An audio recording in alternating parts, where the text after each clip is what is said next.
তখন যায়েদ বলে, আব্বা, এমন একজন ব্যক্তির কাছে আসছি সবার ভাগ্যে নসিব হয় না। আল্লাহু আকবার, জোরে আওয়াজ দাও বলুন আল্লাহু আকবার।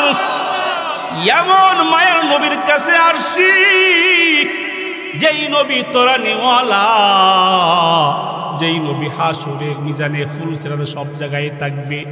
আব্বা যত দুঃখা দেন, আমি কোনদিন আমার নবীর দরবার ছেড়ে আপনার কাছে যাব না।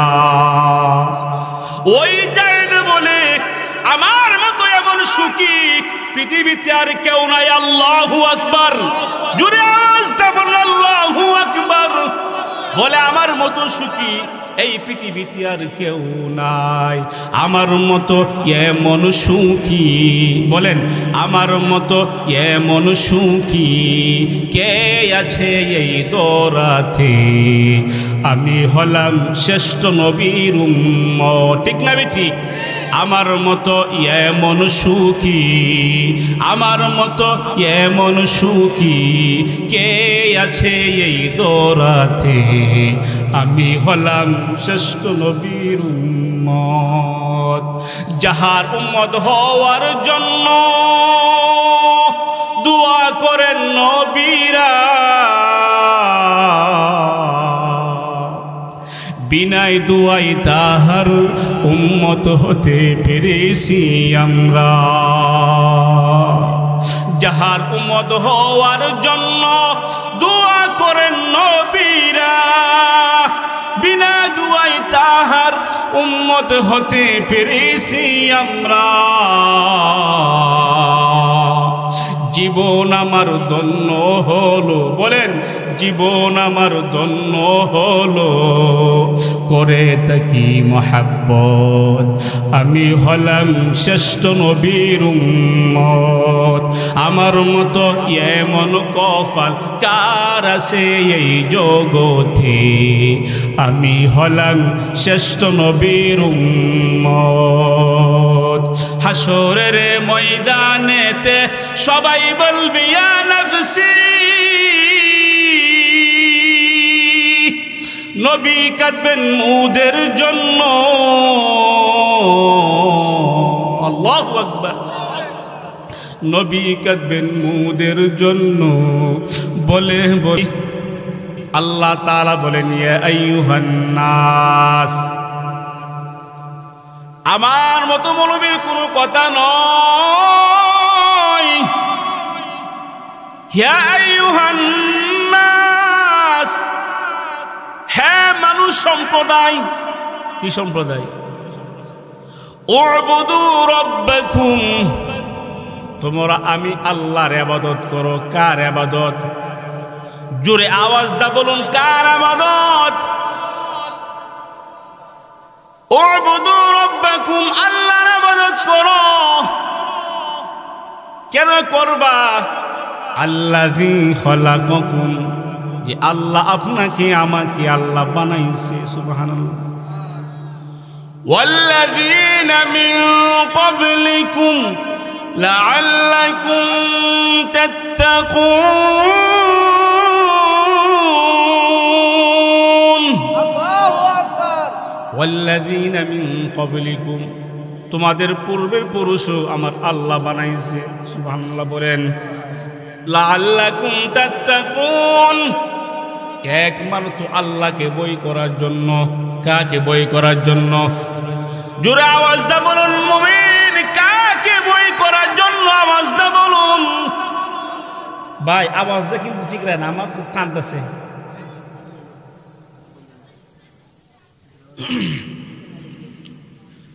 আল্লাহ তাআলা বলে আল্লাহকে বই করো।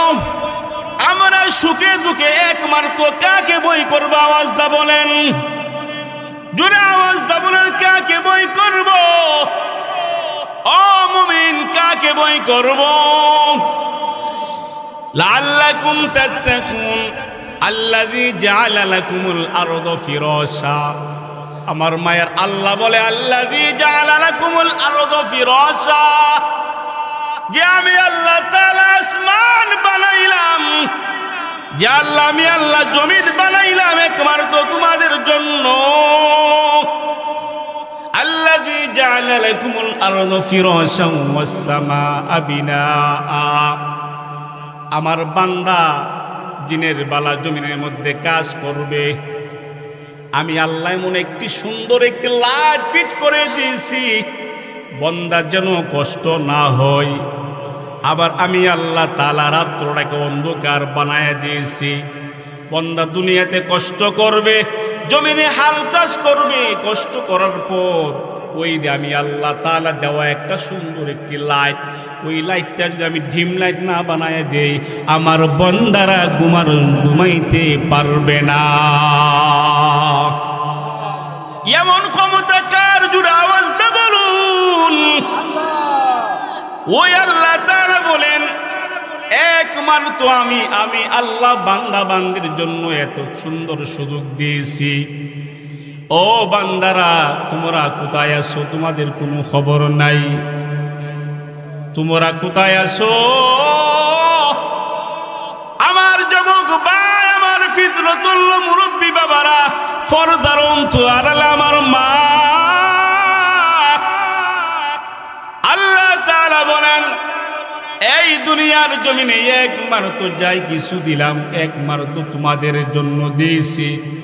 দুনিয়াতে আইসা আমি আল্লাহকে বলে যাবে, কোনো সমস্যা নাই। আমার বন্ধুকে বলে যাবে, কোনো সমস্যা নাই। তবে কিন্তু জানিয়ে রাখো, শুনে রাখো, একদিন আমি আল্লাহর দরবারে তোমার আসতে হবে, ঠিক না বেঠি? এত সুন্দর মানুষ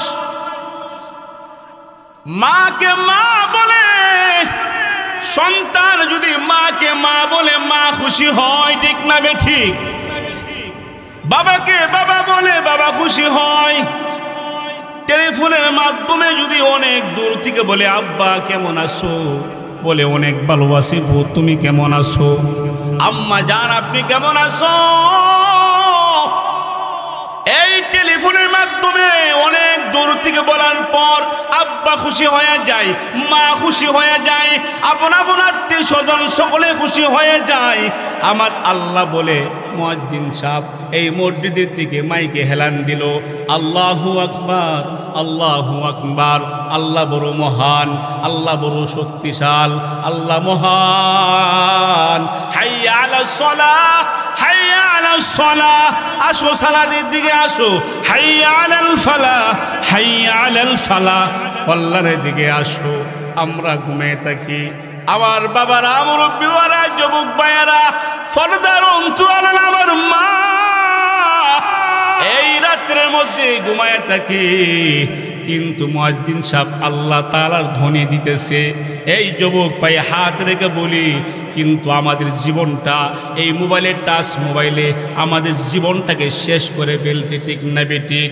যে কোনো রাস্তায় মধ্যে যায়, যুবক বৈশা বৈশা এই মোবাইল চালায়, ওই বাথরুমে গিয়ে মোবাইল চালায়, দরজা লাগাইয়া রুমের মধ্যে মোবাইল চালায়, বাজারের মধ্যে মোবাইল চালায়। তুমি অশ্লীল খারাপ সব কিছু দেখতেছো, কিন্তু তোমার সন্তান দেখলো না, তোমার মা দেখলো না, তোমার আপন আপন আত্মীয় স্বজন কেউ দেখলো না, একমাত্র আমার আল্লাহ সব দেখতেছে, ঠিক না বেঠি? আল্লাহ তাআলা বলে, তোমার মাকে মা ডাকার কারণে তোমার মা খুশি, তোমার বাবাকে বাবা ডাকার কারণে তোমার বাবা খুশি। কিন্তু আমি আল্লাহ এত সুন্দর সব কিছু দুনিয়ার জমিনে তোমাকে দেওয়ার পর, মুয়াজ্জিন সাহেব মাইকের মধ্যে হেলান দেওয়ার পর আজান দেয় 5 ওয়াক্ত নামাজ পড়ার জন্য আসো, কিন্তু মানুষের কোনো খবর নাই, সকলে বিভিন্ন কাজের মধ্যে লিপ্ত। আমার আল্লাহ বলে, ওই মসজিদের কথা শুনে যখন তুমি মসজিদের মধ্যে দৌড়াইয়া যাইবা আর নামাজে দাঁড়ায় যখন বলবা আলহামদুলিল্লাহি রাব্বিল আলামিন, ওই নামাজে দাঁড়ায় যখন তুমি স্বীকার করবা একমাত্র প্রশংসা আল্লাহ তাআলার গাইবা, আমার আল্লাহ খুশি হয়ে তোমার জীবনের গুনাহগুলি আল্লাহ মাফ করিয়ে দিন। সুবহানাল্লাহ বলেন। এই রাত্রের মধ্যে, ওই শেষ রাত্রের মধ্যে দুনিয়ার আরামের জন্য কম্বল টাইনা ঘুমানো হয়, দুনিয়ার আরামের জন্য লেফের বিছানার মধ্যে ঘুমানি হয়, আমার আল্লাহ তাআলা বলে বান্দা তোমাকে আমি দেওয়ার জন্য আমি আল্লাহ তাআলা দুনিয়ার প্রথম আসমানে এসে তোমাকে ডাকাডাকি করে হাল মিন সাইনিন হাল মিন মুস্তাগফিরিন ফাগফির লাহ। এমন কেউ আছো জীবন ভর গুনাহ করে তোমার জীবনটাকে শেষ করে ফেলছো, এমন কেউ আসুনি তুমি অভাবে পড়ে গেছো, এমন কেউ আসুনি তুমি ঋণ তুমি পড়ে গেছো, তোমার সন্তানের অভাব, আমি আল্লাহ তাআলা এমন সময় তুমি চাইবা আমি আল্লাহ দেওয়ার জন্য প্রস্তুত আছি। সুবহানাল্লাহ বলে। আর এমন সময় আমরা নাইট না ঘুমাই। কেমন করে ঘুমাও মুমিন ফজর করে কাজা, এমনও হতে পারে জোহরে পর জানাজা, ঠিক না বেঠিক? কেমন করে ঘুমাও মুমিন, কেমন করে ঘুমাও মুমিন ফজর করে কাজা, এমনও হতে পারে জোহরে পর জানাজা, ঠিক না বেঠিক? আমি গুনাহগার মানুষ, আমার জীবনে এমন যুবক দেখেছি যেই যুবক বিয়ে করে নাই, যেই যুবক রাত্রের বেলা ঘুমাইলো কিন্তু ঘুম থেকে উঠে মার চেহারা দেখতে পারলো না, যেই যুবক ঘুমাইতে উঠে কিন্তু তার বোনের চেহারা দেখতে পারলো না, আপনজনের চেহারা দেখতে পারলো না, ওই যুবক আল্লাহর দুনিয়ার থেকে চলে গেছে। এমন খবর আছে না নাই, ঠিক না বেঠিক? এই জন্য আপনার আমার জীবনটাকে একবার তো নষ্ট করে ফেলতেছি, ঠিক না বেঠিক? আল্লাহ তাআলা এমন মহান আল্লাহ তাআলা, যেই আল্লাহকে কোন বান্দা বান্দি যদি আমার আল্লাহকে আল্লাহ বলে ডাক দে, আমার আল্লাহ কই বান্দা তুমি একটা ডাক দেওয়ার সাথে সাথে আমি আল্লাহ তাআলা ৯৯টা ডাক উত্তর দেওয়া আমি আল্লাহ প্রস্তুত হয়ে গেলাম। তাহলে আমি আপনাদের পায়ে হাত রেখে বলি, নামাজ পড়া দরকার আছে না নাই? জোরে আওয়াজ দিয়ে বলুন, নামাজ পড়া দরকার আছে না নাই?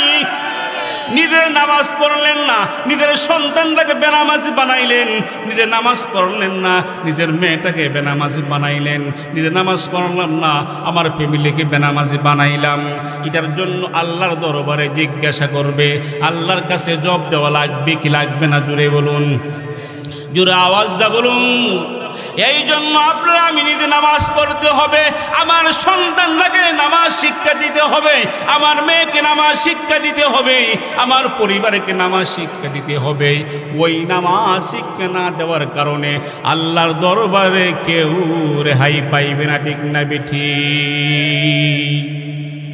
নামাজ আছে দেশে, এত সুন্দর কোরআনে বাগান সাজানো পরে অনেক কপাল ফোড়া ঘরে বৈশা আছে, অনেক কপাল পুরা দোকানে বৈশা আছে, অনেক কপাল পুরা বিভিন্ন জায়গার মধ্যে দাঁড়ায় আছে, কিন্তু তার সুনসিব হই না ওই বেহেশতের বাগানের মধ্যে বসা, তার সুনসিব হই না।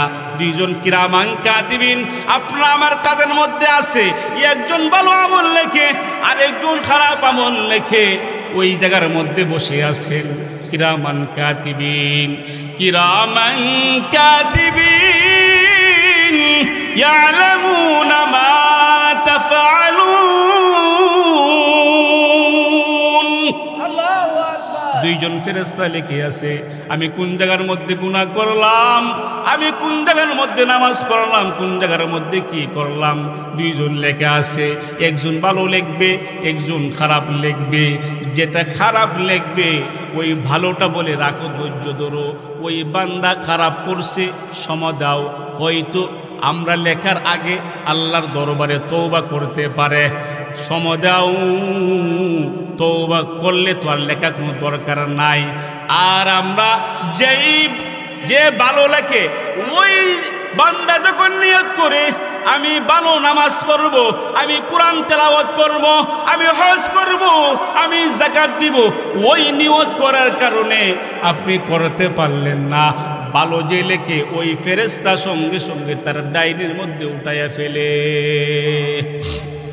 তাহলে আমার মুরব্বী বাবারা, যুবক ভাইয়েরা, ফরদার অন্তর মা,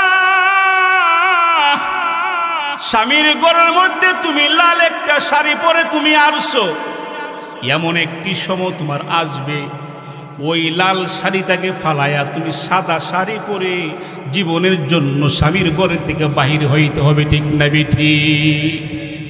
তুমি আনন্দ করে তুমি বধূ হয়ে তোমার স্বামীর ঘরের মধ্যে তুমি আসলা, এমন সময় হবে তোমার যখন জীবনের শেষ হয়ে যাবে, তোমার স্বামীর ঘর থেকে তুমি সাদা কাপড় পরে জীবনের জন্য বিদায়ী হইতে হবে, ঠিক না বেটি? আপনারা মাদলা এলাকার মানুষ, আপনাদেরকে বলতে চাই, জীবনে কত মানুষ দেখলেন, আমি মৌলানা কত মানুষ দেখলাম, যত মানুষ যা, কিন্তু কোনো মানুষ ফিরে আসে না, ঠিক না বেটি? জোরে আওয়াজ দা বলুন, কেউ কিন্তু ঠিক ফিরে আসে না। আপনি আল্লাহর ঘরে না গেলেন, একদিন না একদিন আপনার যখন সময় এসে যাবে, ওই ঘরের খাট, ওই যে ফালন, ওই ফালনটা আপনার ঘরের দরজার মধ্যে হাজির হয়ে যাবে, ঠিক না বেটি? যুবক ভাই পায়ে হাত রেখে বলি, আমার বৃদ্ধ বাবা, আমার পর্দার অন্তর, আমার মা পায়ে হাত রেখে বলি, আল্লাহর ঘরে তুমি হাজিরা দাও আর না দাও, তোমার যখন সময় আসবে ওই মসজিদের পালকি তোমার দরজার মধ্যে হাজির হয়ে যাবে, ঠিক না বেটি? কত মানুষ কই যায় রে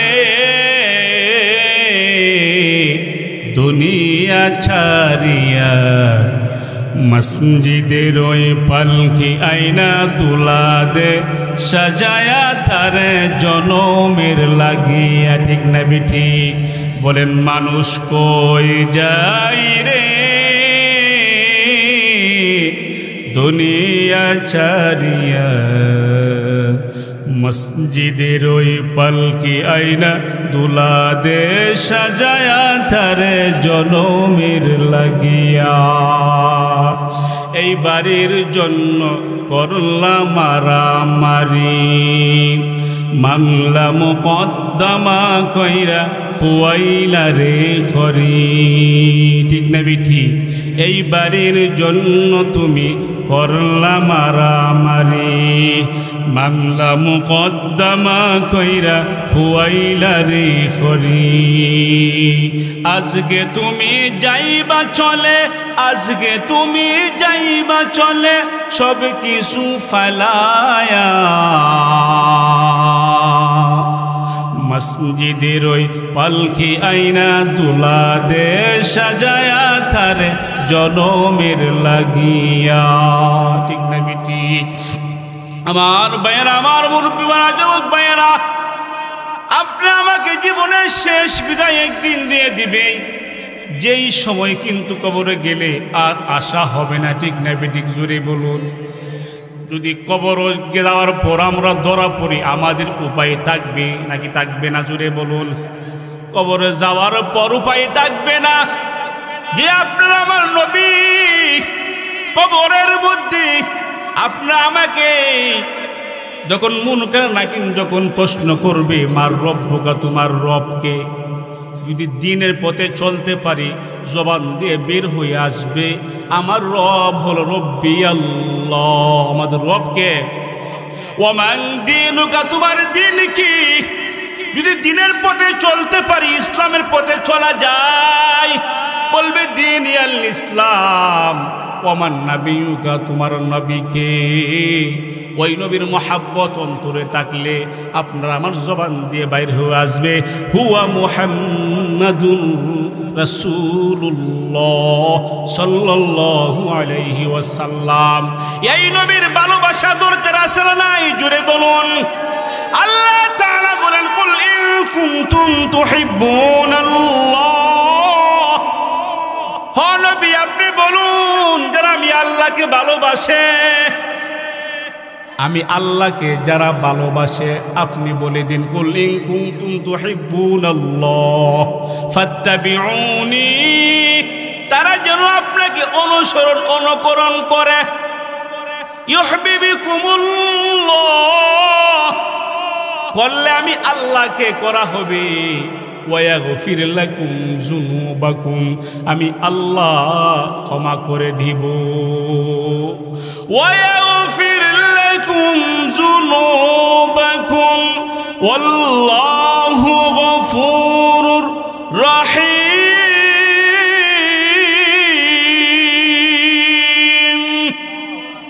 আমার আল্লাহ বলে আমি দয়ালু, আমি বলে ক্ষমাশীল, আমি আল্লাহ তাআলা তোমাদেরকে ক্ষমা করে দিব। সুবহানাল্লাহ বলেন।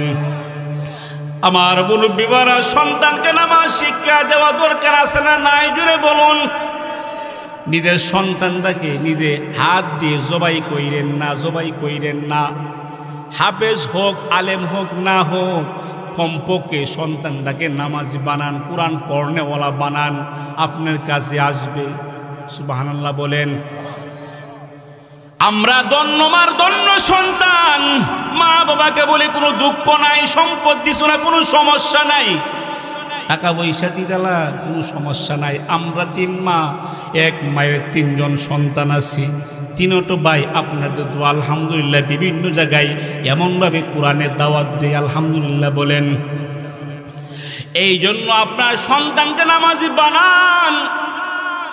যেমন ভাবে শেখ ফরিদের আম্মা ছোট সময় সন্তানকে নামাজে তালিম দে।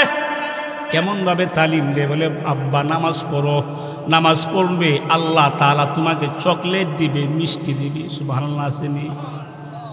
শেখ ফরিদের আম্মা সন্তান 7 বছর 8 বছরের বালককে নামাজের শিক্ষা দে, আর বলে নামাজ পড়ো, নামাজ পড়ে মুসল্লা উঠায় দেখবা আল্লাহ তোমাকে চকলেট দিয়েছে, মিষ্টি দিয়েছে। সুবহানাল্লাহ বলে। শেখ ফরিদের আম্মা নামাজের আগে নামাজের বিছানায় চকলেট দিয়ে রাখতেন, যেন আমার সন্তান নামাজ পড়ে যখন নামাজের মুসল্লা উঠায় যেন দেখে ওই জানাজার যাই নামাজের ভিতরের মধ্যে চকলেট পা। সুবহানাল্লাহ বলেন। ওই যাই নামাজে বিছানায় যখন আপনার ওই চকলেট দেওয়ার পর শুরু বাচ্চাকে আপনি 500 টাকা দিলেও খুশি হবে না, 2টা চকলেট দিলে যে খুশি হবে, ঠিক না ঠিক? এই সন্তান নামাজের মধ্যে দাঁড়ায় আলহামদুলিল্লাহ রব্বিল আলামিন করে সূরা মিলানোর পর ওই যাই নামাজ উঠায় দেখে যাই নামাজের নিচের মধ্যে চকলেট। সুবহানাল্লাহ বলেন। এর অর্থ হলো ওই ছোট সময় সন্তানকে নামাজ শিক্ষা দেওয়া। আর শেখ ফরিদের আম্মা বলে যেন আমার সন্তান যেন আল্লাহর উপর ভরসা থাকে। সুবহানাল্লাহ। এমন ভাবে নামাজ পড়াইতে শিক্ষা দিতে এক সময় কিতাবের মধ্যে লেখছে, হঠাৎ করে মনে হয় শেখ ফরিদের আম্মা বাপের বাড়ি চলে গেছে, মনে হয় দেওয়ার সুযোগ নাই। এই সময় আম্মার স্মরণ হচ্ছে, হাই হাই আমার সন্তান নামাজের মধ্যে দাঁড়াইলো, এখন আমার সন্তান নামাজ পড়ে যদি ওই যাই নামাজের বিষয় চকলেট না পায়, আল্লাহর উপর দিয়ে একই বিশ্বাস চলে যাবে। ওই শেখ ফরিদের আম্মা সেজদায় পড়ে আল্লাহর দরবারে চোখের পানিগুলি ফালায় আর বলে, আল্লাহ যদি এখন নামাজ পড়ে যদি আমার সন্তান যদি চকলেট মিষ্টি না পায়, আপনারও একই বিশ্বাস চলে যাবে। ওই সেজদার মধ্যে পড়ে চোখের পানিগুলি ফালায়। আমার আল্লাহ দেওয়ার ক্ষমতা আছে না নাই? জোরে বলুন, জোরে আওয়াজ দা বলুন, আল্লাহর ক্ষমতা আছে না নাই? আল্লাহ কুন ফায়াকুন বললে হয়ে যায়। ইন্নামা আমরুহু ইযা আরাদা শাইআন আন ইয়াকুলা লাহু কুন ফায়াকুন। কুন ফায়াকুন হইতে বলতে হয়ে যায়। ওই শেখ ফরিদ নামাজ সালাম ফিরাইয়া দেখে যাই নামাজের নিচের মধ্যে এমন চকলেট মিষ্টি জীবনও দেখে নাই, অসংখ্য অগণিত চকলেট আর মিষ্টি। সুবহানাল্লাহ বলেন। আর এমন সময় বলেন, আম্মা আজকে এমন চকলেট মিষ্টি খাইছি জীবনে মনে হয় এমন মিষ্টি চকলেট খাই নাই। আমার মুরব্বীরা, যুবক ভাইয়েরা পায়ে হাত রেখে বলে যায়, সন্তানটাকে নামাজি শিখান।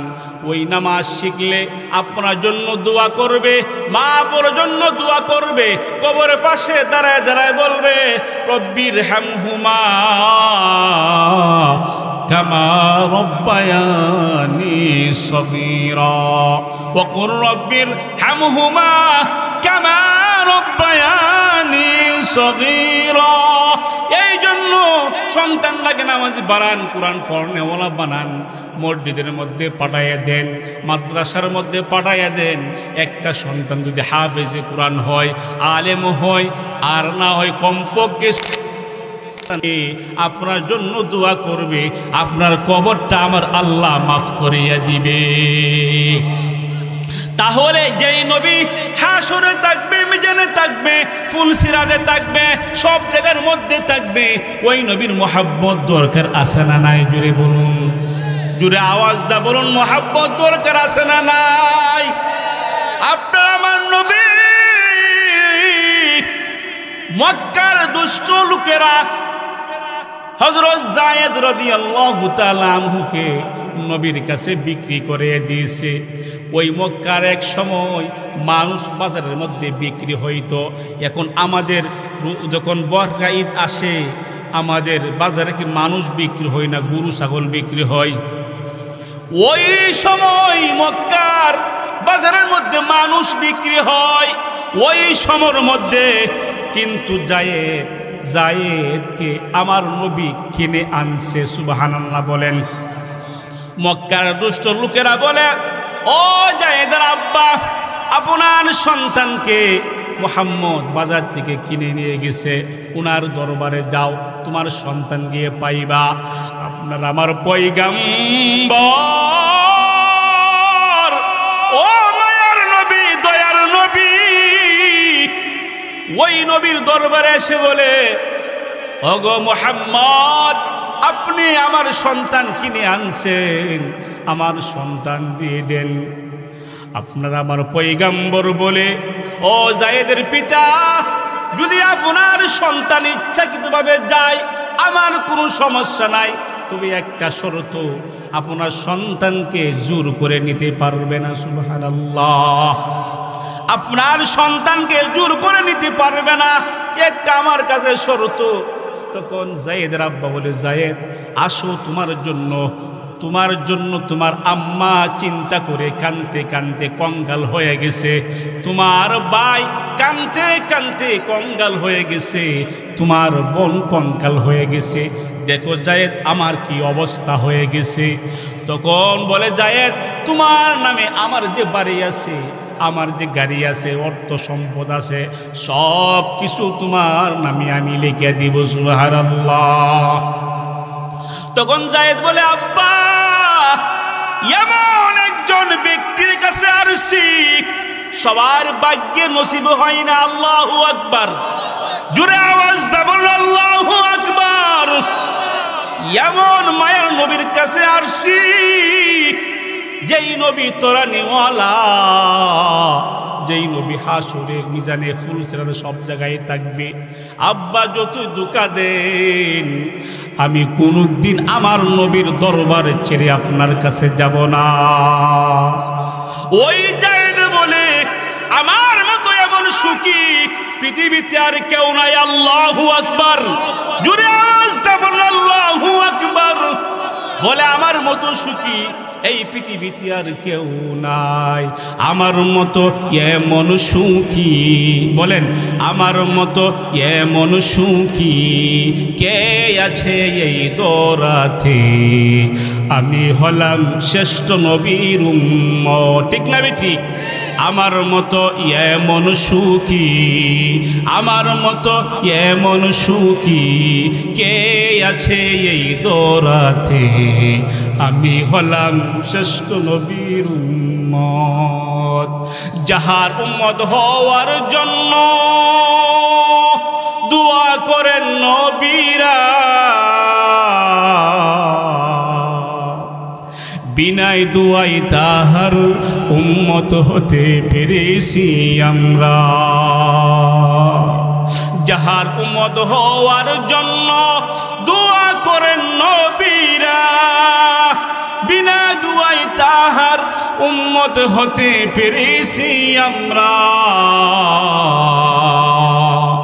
জীবন আমার ধন্য হলো, বলেন জীবন আমার ধন্য হলো, করে তাকি মহাব্বত, আমি হলাম শ্রেষ্ঠ নবীর উম্মত।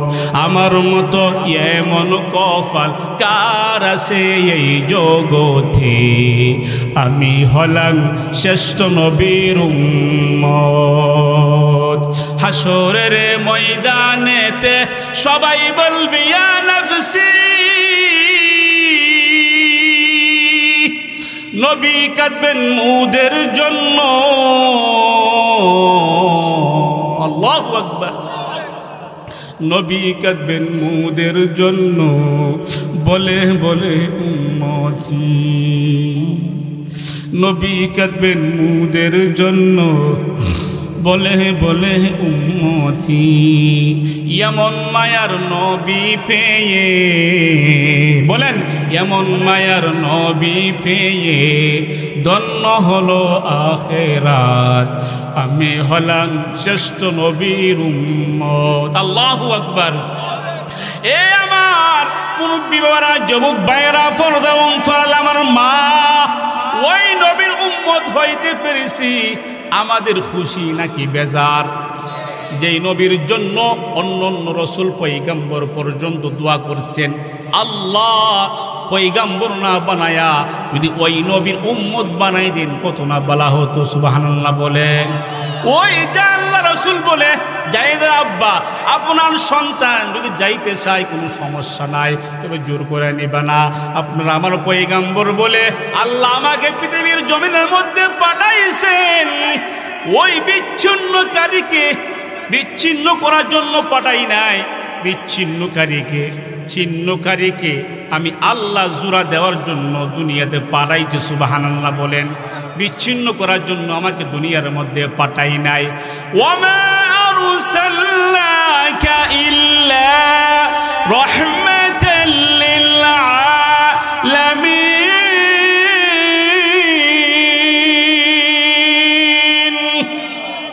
আমার নবী আসমান জগতের রহমত, জমিনেরও রহমত। আমার নবী কাল কিরাতের সব কিছুর রহমত, সকল কিছুর রহমত একমাত্র আমার নবী। যেই নবী সারা দুনিয়ার জমিনে কোনো মানুষও আসতো না, যেই নবী সারা দুনিয়া আমার আল্লাহ বানাইতো না। ঠিক না বেঠি?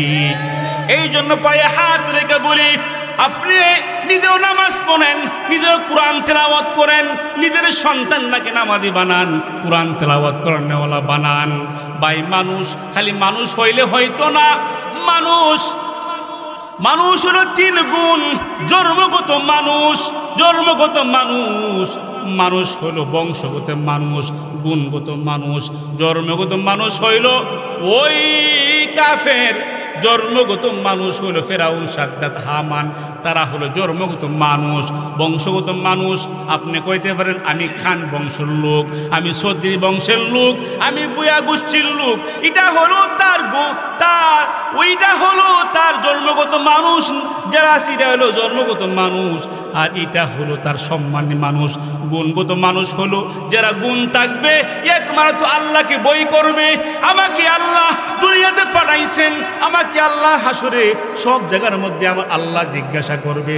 আল্লাহকে বই করার জন্য আল্লাহ তাআলা বলেন, ইয়া আইয়ুহাল্লাযীনা আমানুত্তাকুল্লাহ, হে ঈমানদারগণ আল্লাহকে বই করো। কাকে?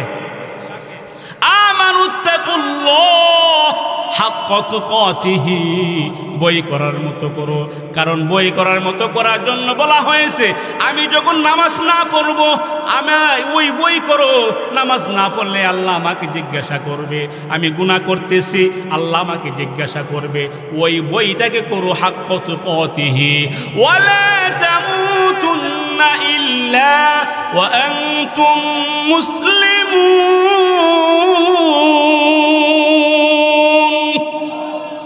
আল্লাহ আল্লাহ বলে মুসলমান না হয়ে মইরো না, সাবধান, মুসলমান না হয়ে মইরো না। তখন প্রশ্ন আসে, হুজুর আমি তো মুসলমান, আমি তো আমার বাবা মুসলমান, আমার দাদা মুসলমান, আমি সকলের কাছে আমি জন্ম হয়েছি, আমি মুসলমান কেন? না, মুসলমান যে হবে আল্লাহকে ভয় করবে, মুসলমান যে হবে সে কোনোদিন সুদ ঘুষ খাইবে না, ঠিক না বেঠিক? ওই সুদ ঘুষ না খাওয়ার জন্য আল্লাহ কোরআনের মধ্যে বলেছেন, ওয়া আহাল্লাল্লাহুল বাইআ ওয়া হাররামার রিবা।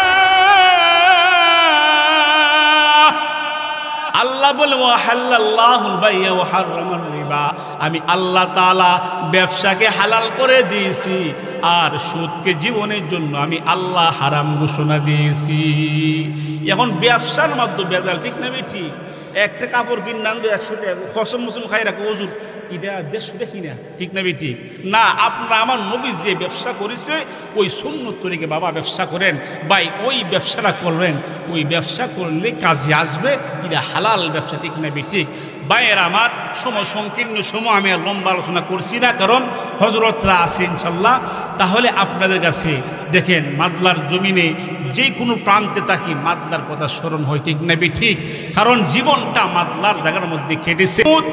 ওই ব্যক্তি হলো বুদ্ধিমান, ওই ব্যক্তি হলো জ্ঞানী, যে মরণের আগে কবরের হাসরের আমল সংগ্রহ করলো। সুবহানাল্লাহ বলেন। আমরা দুনিয়ার জমিনে দেখি এমন সদ্রি সাহেব, এমন মিনিস্টার সাহেব, এমন উকিল সাহেব, তার টাকা আছে, পয়সা আছে, তার বাড়ি আছে, গাড়ি আছে, ওই ব্যক্তিরা বলি বড় জ্ঞানী বুদ্ধিমান না। আপনারা আমার পয়গাম্বর বলে গাড়ি আছে সমস্যা নাই, বাড়ি আছে কোনো সমস্যা নাই, সুন্দর নারী আছে কোনো সমস্যা নাই, তার সাথে যদি তোমার আমল থাকে, কবরের সামানা থাকে, তোমার মতো বুদ্ধিমান আর জ্ঞানী এই পৃথিবীতে আর কেউ নাই। যাই হোক, আমি আর লম্বা আলোচনা করছি না, আপনাদের কাছ থেকে আমি বিদায় নিচ্ছি। সকলে খাস করে দোয়া করবেন, আমিও দোয়া করে যাই আল্লাহ তাআলা যেন মরণের আগ পর্যন্ত আপনাকে আমাকে সঠিক রাস্তায় চলার, বুঝার, সঠিক আমল নিয়ে অন্ধকার কবর যাওয়ার তৌফিক দান করুক। সকলে বলেন আমিন। ওয়া আখিরু দাওয়ানা আলহামদুলিল্লাহি রাব্বিল আলামিন। আসসালামু আলাইকুম ওয়া রাহমাতুল্লাহি ওয়া বারাকাতুহু।